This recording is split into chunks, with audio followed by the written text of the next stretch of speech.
Before we got on the broadcast, I was thinking if we could have this discussion anywhere, where would that be? And I came up with we could be sitting in Iceland in a hot spring.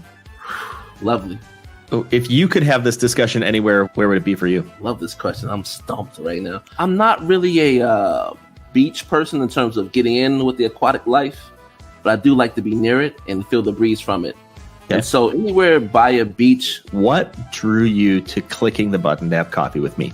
Was searching and I found this one and it grabbed me, it pulled me in, and it just seemed, your podcast and Coffee with Humans seemed very welcoming, that you were really eager and enjoyed just making meaningful connections. Coffee with Humans is like Sunday brunch. I love Sunday brunch. Okay, good. Because, well, you're in the right place.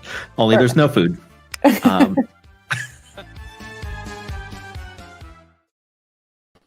We're live here with Coffee with Humans and my new friend, Rick. Welcome to Coffee with Humans, Rick.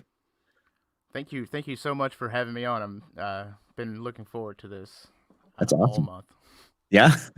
Yeah.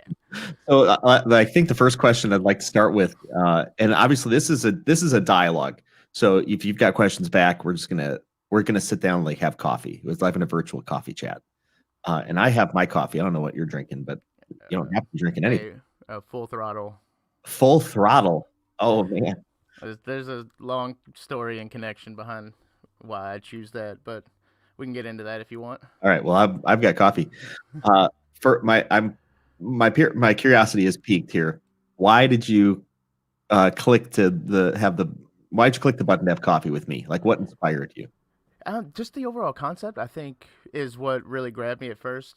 But I had started this journey that I'm on right now, and part of that is kind of recounting the things that I've been through. And I was and I'm still in the process of writing down stories and stuff that I remember to eventually put together as a book or a collection of my stories. But I decided that I would try to do a podcast. That would be an easier way for me to sporadically get all of that content out because there's so much of it.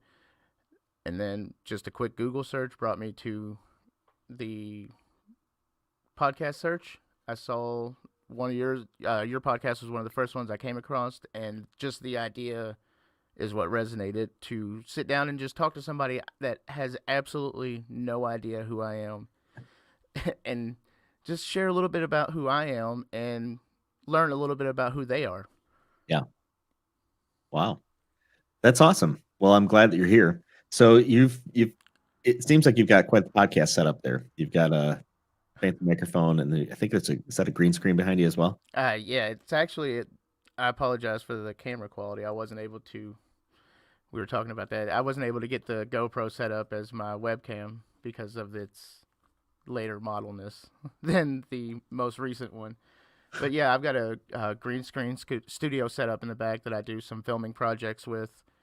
And then I have my recently set up podcast in the front, so I can do all this and film something, turn right around, put it in the computer and edit it, so I don't have any excuse or any time to lose focus.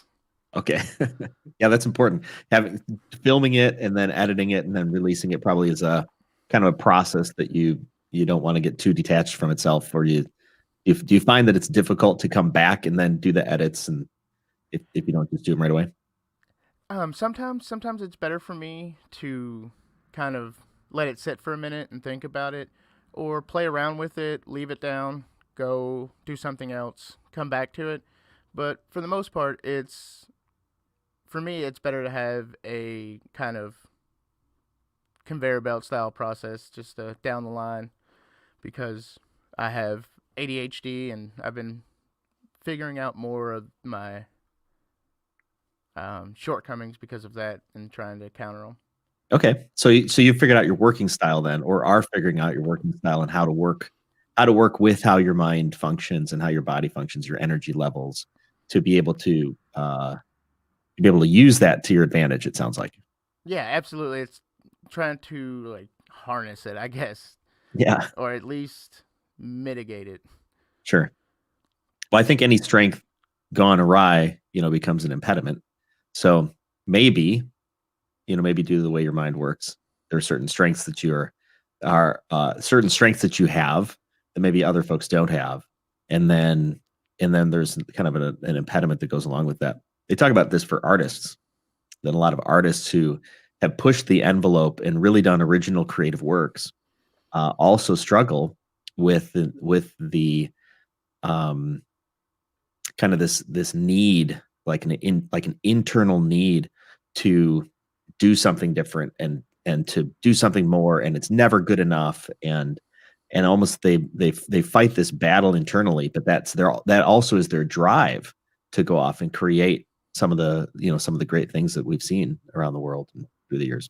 So, I can definitely,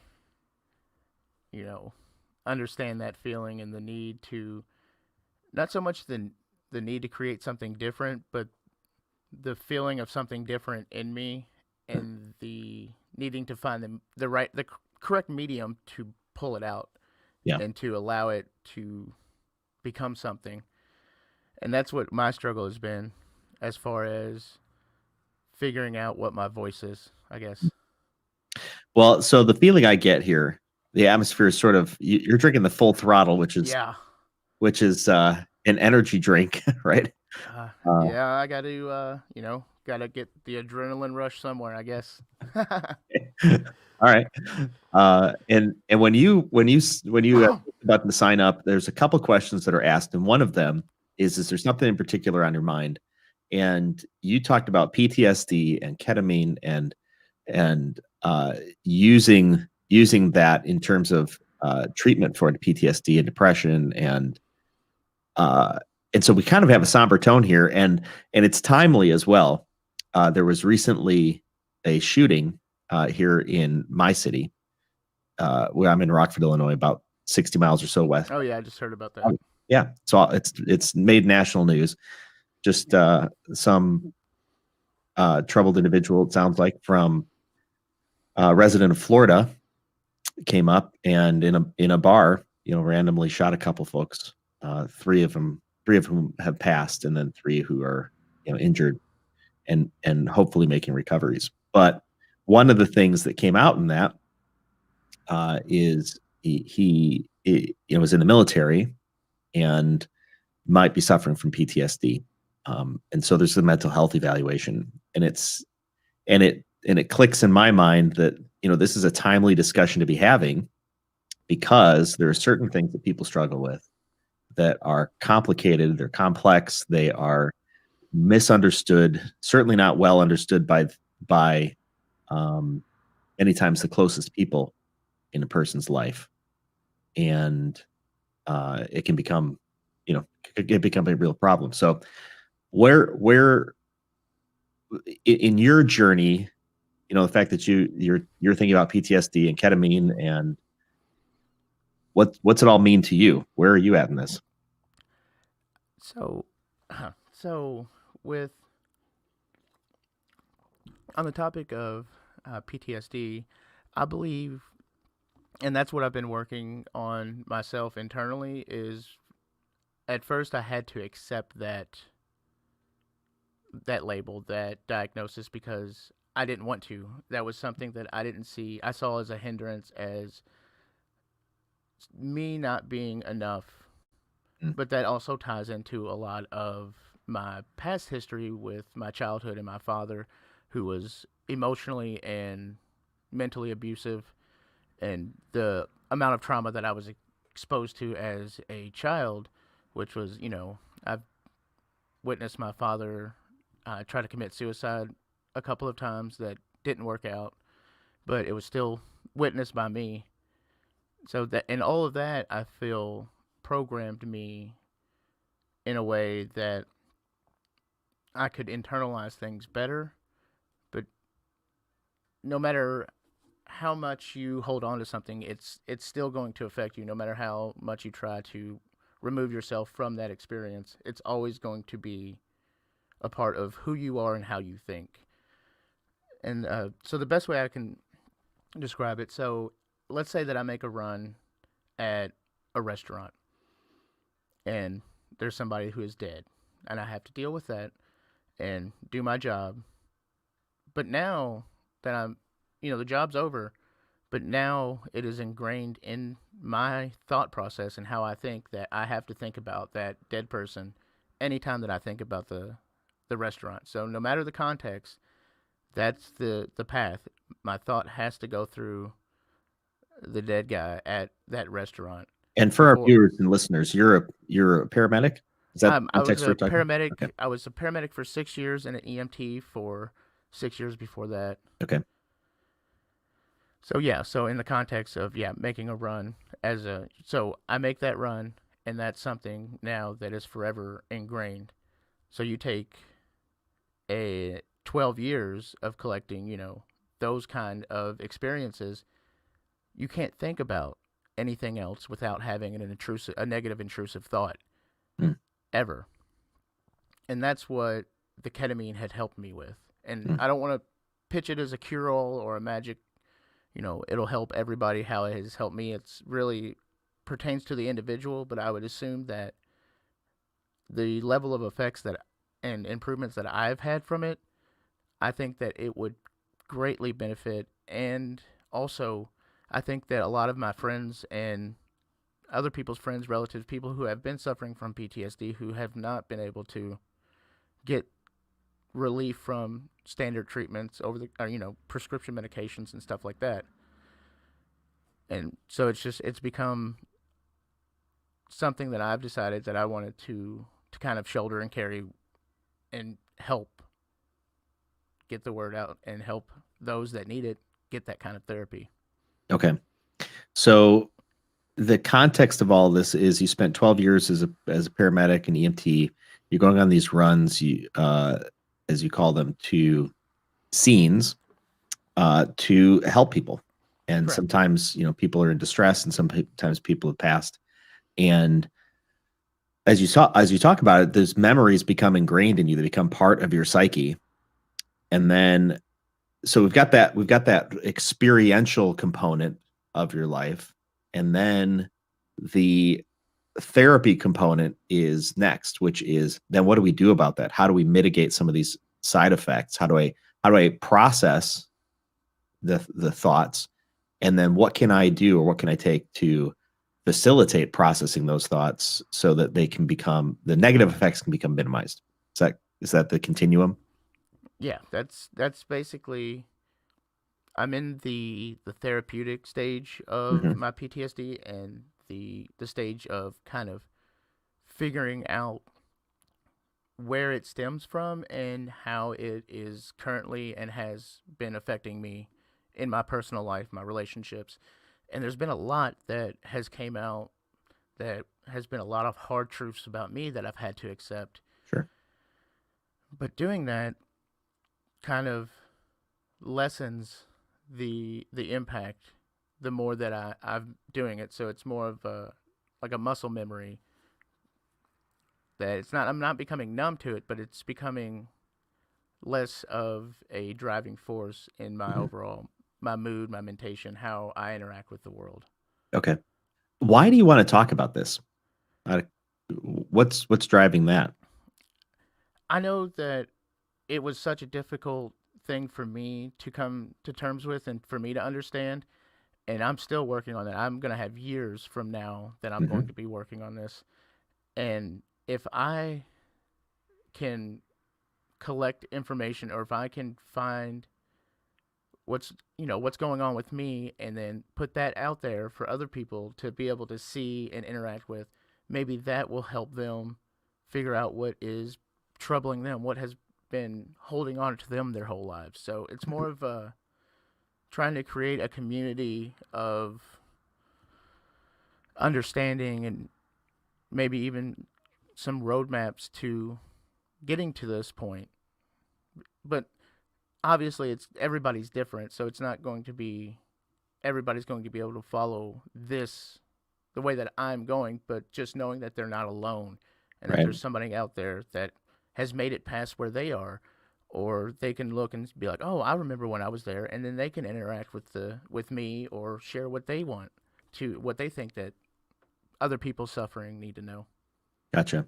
So this is kind of near and dear to your heart, and it sounds like part of your journey of processing your own experience is is processing it openly for the benefit of not only yourself, but for others. Yes, absolutely. Okay. So a lot of our listeners, and me included, we don't have firsthand experience in traumatic situations that I think would be classified as some sort of debilitating level of PTSD.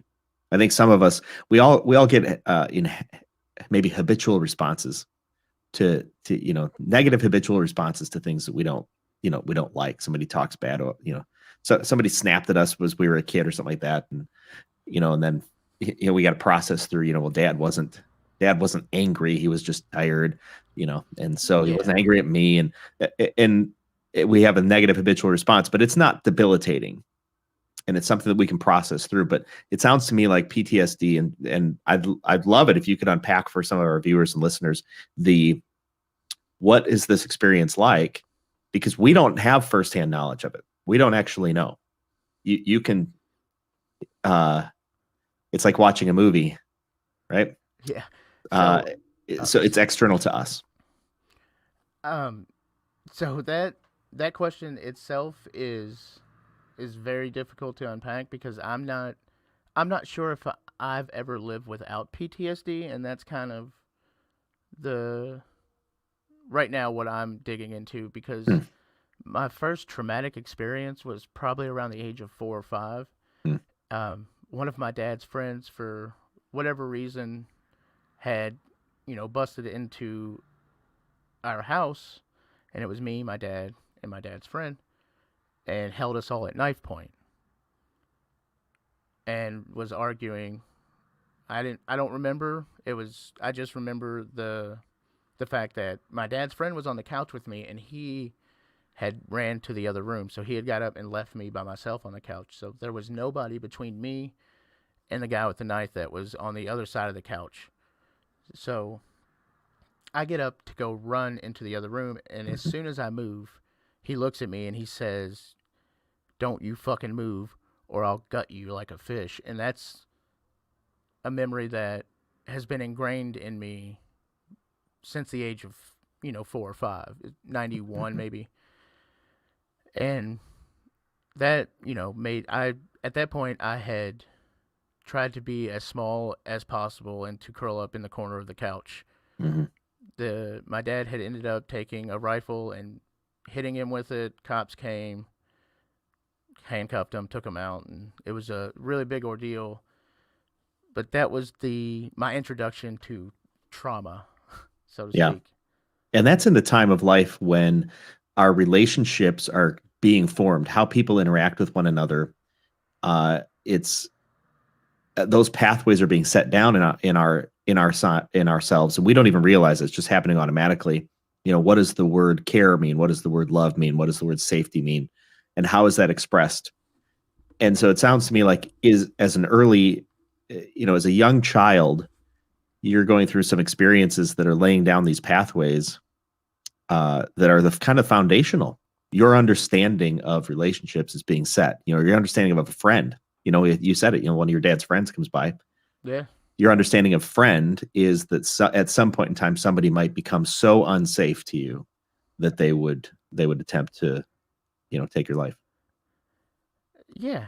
That's one of the things that I had struggled with, and not so much on a conscious level, but I believe that now that I've taken the ketamine, I've done my 6 rounds, so you do 6 infusions that are about 45 minutes each over the span of 3 weeks, and then you do boosters after that. Okay. So I'm getting ready to do my second booster, which is to help maintain the therapeutic level of ketamine. Okay. But what that had done for me was it reset the way that I think, and it eliminated all of those extra pathways and stops along the way that the trauma had created throughout my life. So it basically got rid of a lot of clutter and allowed me to see reality, so to speak, and not filtered through my perception or how the trauma has warped the way that I interpret the world. So at that point, everything changed. The way that I saw everything, and I was able to, my memory of things had gotten better, and I was able to recall things, and I'm still doing that. I'm still categorizing all these memories over again with this new mindset or this new outlook. So from your understanding of this experience and your journey, you have pathways, let's say, that are laid down beginning at a young age that inform your reality and your responses to reality. And then you go through therapy and take a drug, ketamine, which then what does that do? Does that short circuit those pathways and allow you to form new pathways? So the specifics are a little bit kind of foggy. I'm not really sure as well. I've read up about it, but it works about the connections between the synapses in your brain and how they travel. Maybe I'm not really versed on that. Whenever I've used ketamine in the field as a paramedic, it's always been to sedate somebody before I paralyze them. So I've never really had to look into the effects on that. But there is a lot of research online that has been showing that it helps to reset the neural pathways and the way that the electricity goes through. And obviously we're not I feel like I need to make some sort of disclaimer here, right?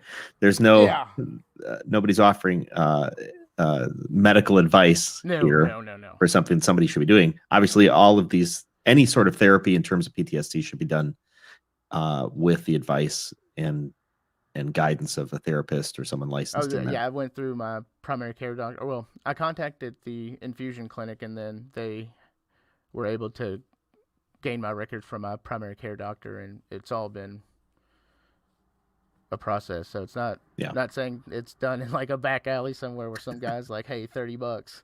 Right. Absolutely. But these are it's my understanding it's one of the treatments. There are other treatments that are being researched, but it is one of the treatments that are available that allows the brain to rest almost for a moment and start creating new pathways instead of going to a trauma response. It allows you to just develop a kind of takes the edge off. It doesn't have to go to trauma. Instead, it can go to thought, and using that thought, using the power of just being able to think it through, then some level of reasoning comes back out, and then that reasoning then says, okay, well, I'm not in this traumatic situation anymore. I have this traumatic memory, but I'm not in a traumatic situation anymore. I don't have to respond traumatically to it. Now I can respond in a safe manner for me, and it almost allows you to regain control, is my understanding of your responses. Yeah, absolutely. Like I was talking about the intrusive thoughts. Yeah. So what happens is I will have an intrusive thought, and then that will trigger a trauma response, or it'll trigger my fight or flight, and then that will then cause me to become more aware, situational aware. So I start to look out and see far more than is actually there, which causes me and my anxiety to heighten. And then it just bombards my ability to reason with the situation at that point. And there's nothing I can do to pull myself back because everything has become a trigger then. Right. So basically your body becomes, or your mind becomes overloaded, or maybe both become overloaded with that pathway again of a trauma response, which then prevents you from reasoning through the situation, and then that becomes a cascading effect down into what? Where does that go usually for a person, or for you rather? I would try to explain it as try imagine living your everyday life, but inside of a haunted house. Like that's sometimes how it feels because I had my anxiety, so I'm always on edge, always in this moment of preparedness to run or to fight. And then you can't even begin to communicate with somebody when you are in that. You can only take in so much before you're making a decision. You're determining an outcome prior to anything, just based off of what you're seeing at the moment, because you're in that heightened sense and you're ready to make a move. So you're trying to be 100% prepared for anything that's going to come at you. Mm-hmm. And it's wearing, it's tiresome. Yeah. It has a lot of negative health effects as far as digestive system. I've had really bad acid reflux. I've had, vomiting spells just from anxiety. Mm-hmm. And now I can feel it bubbling up just thinking about it and talking about it. But Sure. after the ketamine treatments, it gives me that control back, because it doesn't allow those intrusive thoughts to escalate things anymore. Yeah. And my reasoning can come in and say, this is not a situation where we need this. Yeah. And it's over. Like right now, I'm back to being just fine. Yeah. Well, and I love the analogy of a haunted house. It's why I hate haunted houses, because I don't want to walk through a dark corridor waiting for something to come out and scare me. There's no joy in that. It doesn't excite me. I don't need the energy lift in me, and I can feel it. There's a book called The Body Keeps the Score. I don't know if you've had an opportunity to read that. No, I don't think so. The Body Keeps the Score. I don't remember exactly who wrote it, but the principle behind it is that the things that have happened in our lives, traumatic experiences, memories, things that we didn't ask for, circumstances beyond our control, our body, each cell internalizes those, and we become programmed, like you mentioned that, you said that word earlier. You become programmed to just go down a certain path, and your body becomes prepared for those experiences. And when you're no longer in those experiences, the body still is holding on to it. And there are treatments now, and it sounds like, you're in one that short circuit those habits, the programming in the body, and over time, then there are certain elements that can be either mitigated or go away, because the body can refresh itself over time. But it takes time. It takes thought. It takes control. It takes maybe getting oneself into a situation that is safe and then staying there. And I think, I don't know, it's my experience that many times we need to talk through our issues with somebody else. We need to get them out of our mouth, to allow ourselves even to process it. And certainly it seems that when we experience things that we think nobody else is experiencing, as soon as we start voicing them, we find that there are actually others all around us. And they're like, oh my God, I'm glad somebody said something, because I was so afraid to say anything about it. What kind of experience have you put out there, or have you discovered as you started talking about this? Do you feel like you're alone in the universe, or what's coming back at you? It's funny you should say that. So I've done a few different interviews kind of about PTSD and my life in EMS and stuff like that. And I've gotten a lot of really good positive feedback, and a lot of people that are like, hey, I know what you're talking about. Like, this is something that I have experienced as well. And most recently, so I had a thing that I do. So I'll go on to Ask Reddit sometimes and just go through the questions, and I'll find one that particularly interests me, and I'll just write a random story from my life about, like, that pertains to whatever the question is. And the other day, somebody had wrote about people being left-handed, and what hand do you wipe with was the question. And I've always identified myself as being left-handed, But it turns out I'm actually not left-handed. What? I am. Yeah. You thought you were left-handed, now you found out you're right-handed? Yeah. All right. So I want to ask you a couple of questions. Okay. Okay. All right. Which hand do you write with? My right hand. Okay. Which leg do you kick a ball with?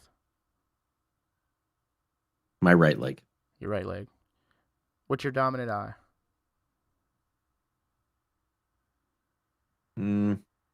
If you don't know, you can take and make a circle like this and hold it out. Yeah.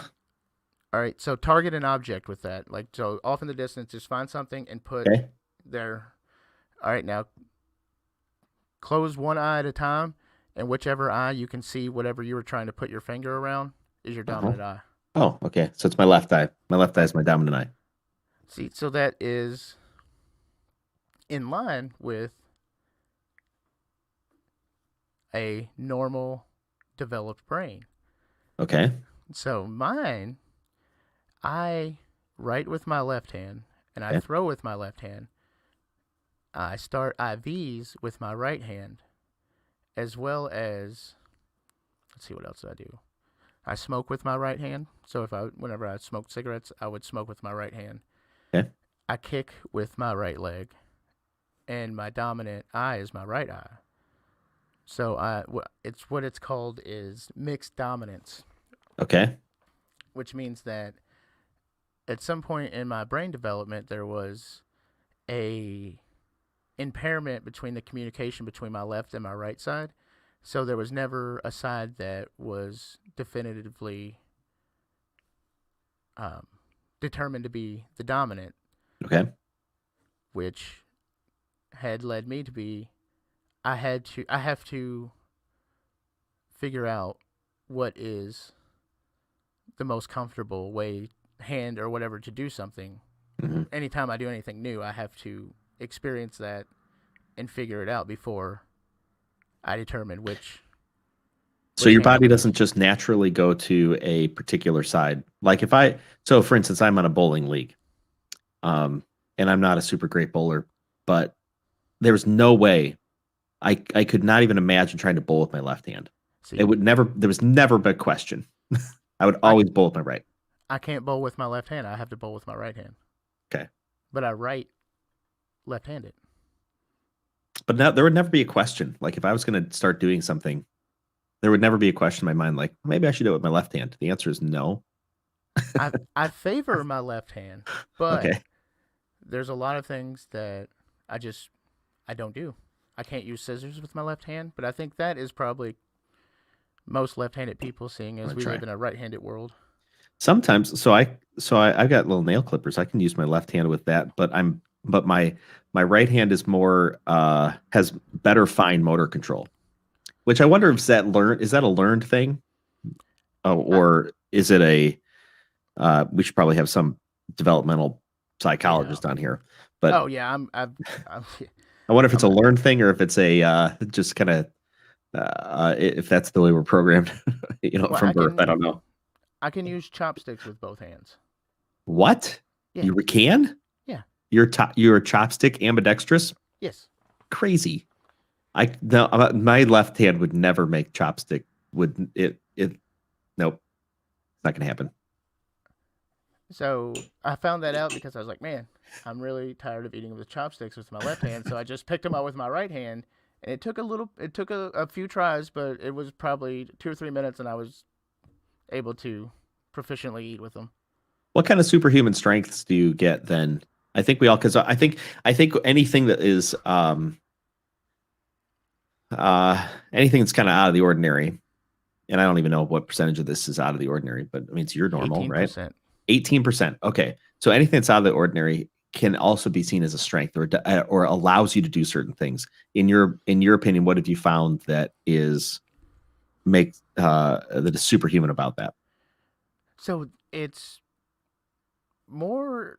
It's not even really about what, as far as like what I can do with what hand, but how my brain actually works, because the disconnect between the hemispheres. So I'm gonna probably get this wrong. So look, I would suggest anybody to look anything that you hear up, but Fair. So the Say it confidently, though, and people believe you. yeah. So the right side of the brain is the creative and more free, and then the left side is the more logical and reasonable, or like reasoning side of the brain, and they control the opposite sides of the body. So the right side controls the left, and the left controls the right. And with that disconnect, you will have what is called functional disconnection syndrome, which means that you're having one side of your brain or other develop or mature faster than the other, so they can't communicate because of that, which results in things like ADHD, dyslexia, which I've both been diagnosed with.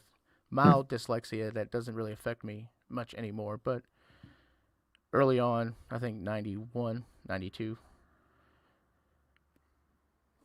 So that is, and then I lost track.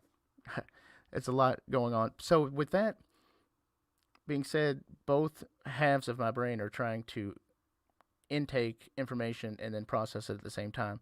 So I'm able to intake a lot of information. It just takes me a little while to process through it. It takes me longer, and as well, I don't process things in the same way that somebody who didn't have that would process it. Gotcha. I did a quick internet search. Functional disconnection syndrome is where the right and left hemispheres of the brain are developing at different rates. Due to this difference in maturation, the brain is unable to connect, communicate, and share information appropriately. That's from Carolina Brain Center. So it sounds to me that the brain needs to process kind of with a dominance. There's got to be some side that's kind of in charge. And when both sides are in charge, there's confusion about what to do and how to do it, which then causes a delay sometimes in producing the desired results. That's my layman's view of this. Have you found, or have you researched, or what's your experience in that leading to, how's that connected to your processing the world and PTSD, and how your therapies for moving through that? So with that, and that's just something that I'm in the process of getting into a psychiatrist and having this properly diagnosed. But through my research and what I have learned throughout this, it has a lot to do with it doesn't, maybe not so much of causing it, but it definitely enables it and potentiates the PTSD, because it comes with intrusive or impulsive behavior, ADHD, inability to focus, as well as being able to process, because if there's not a dominant side, you don't have a dominant hemisphere, which one is dominant, and then the other one will go into a more supporting role or more of a processing role. When you don't have one side that is working on processing and the other side that is working on intake, all intake, and you're not going to process it. Each side does not process it in the same manner, so you have conflicting feelings and all kinds of signals that are converging in one area that has to be sorted out. So organization is out the window as well. Because it's more difficult to think through those things. It's more difficult to think through those things, and it's more difficult to even have the attention span to focus on that long enough to deal with it. So what have you done? What have you done to mitigate the effects of that, and what changes have you made in your life that enable you to function at a high level? At this point, that's where I'm at right now, because I don't even have this as an official diagnosis, and this is something that I've recently been made aware of. So I'm in the research phase of trying to figure out how it has affected me and where I can work harder at to mitigate that, which is something that I've slowly figuring out. For example, like one of the things is that they say that it usually comes with learning disabilities, Mm-hmm. which I had trouble with spelling in school, and because of that, I had to do spelling and reading, and like writing, reading, and spelling. But the spelling was my only issue. Okay. I was reading Stephen King novels by 5th grade. Okay. And then I wouldn't be able I wasn't able to the way that I learned wasn't conducive to the way that the school system was teaching, Mm-hmm. because I've never had an issue whenever it was something that I needed to learn on my own. Like, for example, I went through paramedic and EMT class. I graduated as a paramedic with honors with a 94 average, Wow. like the third highest in the class. So I've never had an issue learning. It's always been about how I was being taught. Okay. Interesting. It seems that, each of us deals with something. None of us develops in some sort of perfect panacea of I don't know, not having something that we need to overcome or something that we need to deal with. But there is like you say, there's 18% of the population, based on your research, deals with this issue that maybe only comes to light or maybe is exasperated by circumstances. Some people may not even know they have it necessarily, because they also didn't have situations from an early age that overlaid trauma, and then made it,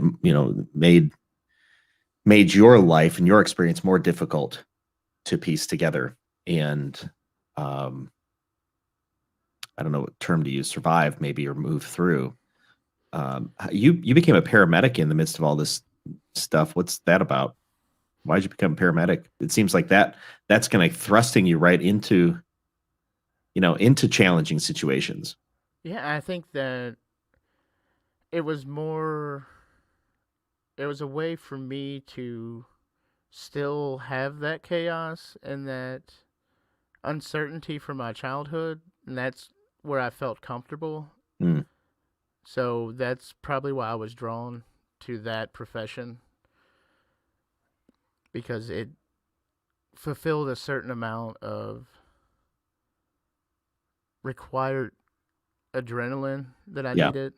Right. That just from the childhood and being traumatic situations, I was always and before, in my teenage years, I skateboarded, and then I contracted overseas.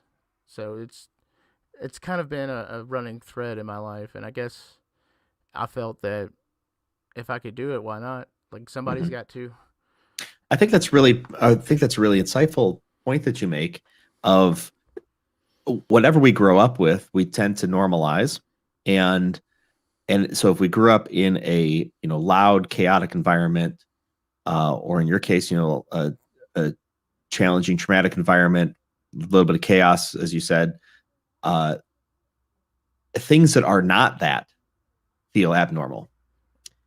Whereas if you grew up in an environment where everything's so peaceful and quiet and the lights are turned down low, everything that's not that is abnormal. And so we need to kind of go back to, or feel a need to go back to those, our normal, so we don't feel like it's abnormal. And even though somebody else would look at that and go, that's not normal. That's No. chaotic. Why would you want to live in chaos? Well, if that's the only thing and that's the thing you need, that, like you say, maybe it required, or it fulfilled a requirement for a certain amount of adrenaline that you needed to be able to function. Yeah, I can equate it to just like a drug addict. Because adrenaline, it's considered, a drug, and there's people that, there's a whole industry based off adrenaline junkies, you know? And I was 23. I had no direction. I had no idea what I wanted to do. And I was just in a really low spot. And I had, just out of happenstance, I had come across a couple of firefighters, and I started talking to them, and they had given me the information to get into EMT class. And I was maybe 2 months later, I was in an EMT class. Wow. Kind of a snap decision. Yeah, that's usually, most of my decisions in my life have been impulsive. And Are you looking to spontaneous. change any of that? Are you at a point where you're changing things for yourself, or are you okay with the way you process? Where are you at? Well, currently, yes, I'm working on how I process things and trying to understand not so much how, but more on the organization side of things, so I can be a little bit more efficient. But as far as who I am and the way that I think and process things, it is always been a part of who I am, and the ketamine didn't change that. It just gave me an easier time doing that. So it's not, I still have the same characteristics and the same drive and ambitions and joys, and the treatments have just allowed me to enjoy them. Interesting. Well, I want to honor your courage to tell your story and get it. Not everybody would share, I think, the challenges that they have and the path that they've been on and the journey. And yet it seems that anybody who's been on a great journey, the best thing that they can do is they can come back from that journey and show the pictures, and say, hey, I've been there, done that. And there's such, I think, value in living out your journey in some sort of openness to, like you say, I think you made mention of it before, this, as you share it, other people are like, oh my gosh, I'm not alone. There's somebody else there who's dealing with it. And then also I'm sure that you look to people, who've been through kind of the things you're going through. And then when they say it's going to be better, it's going to be different, or here's the things you can work on.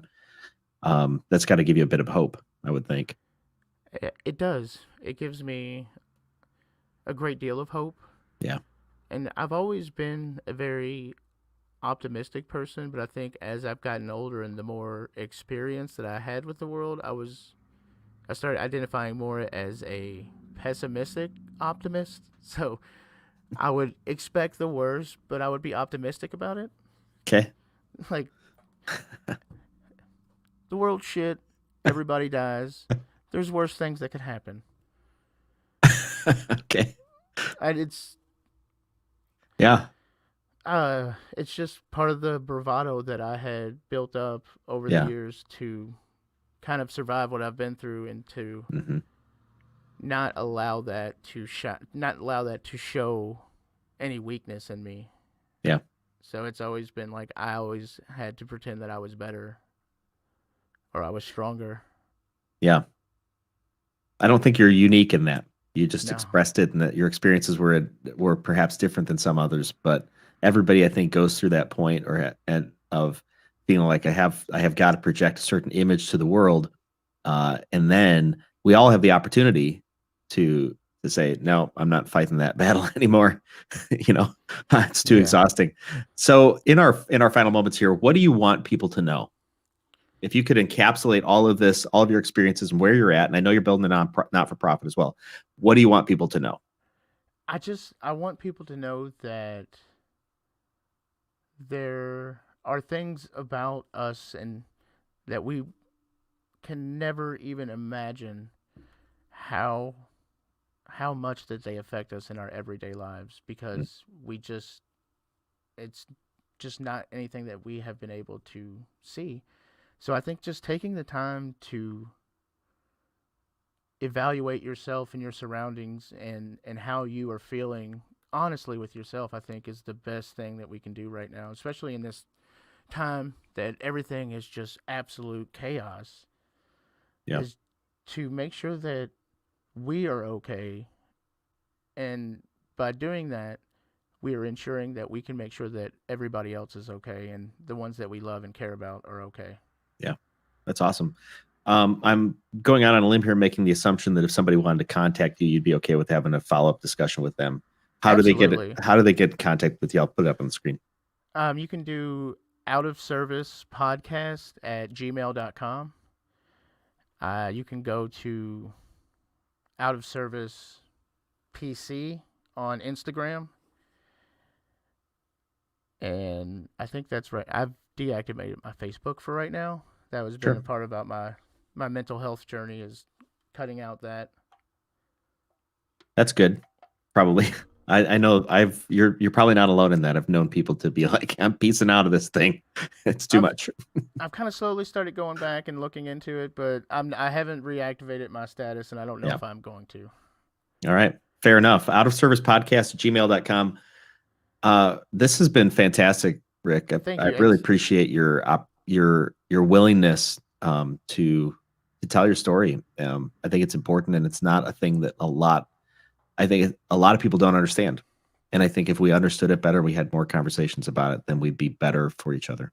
I think you're absolutely right, and I appreciate you being able to give me the opportunity to come on here and tell, just to give you an idea of my story and to share it with you and your listeners.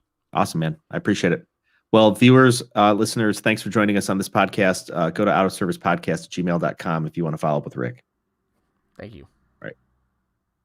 One of the things I love about Coffee with Humans are the raw conversations I get to have, meeting new people just like you.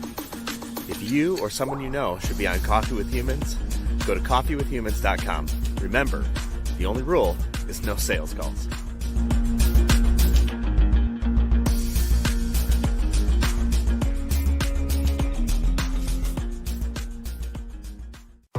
This has been Coffee with Humans. Subscribe to get updates or click to have coffee with me. coffeewithhumans.com.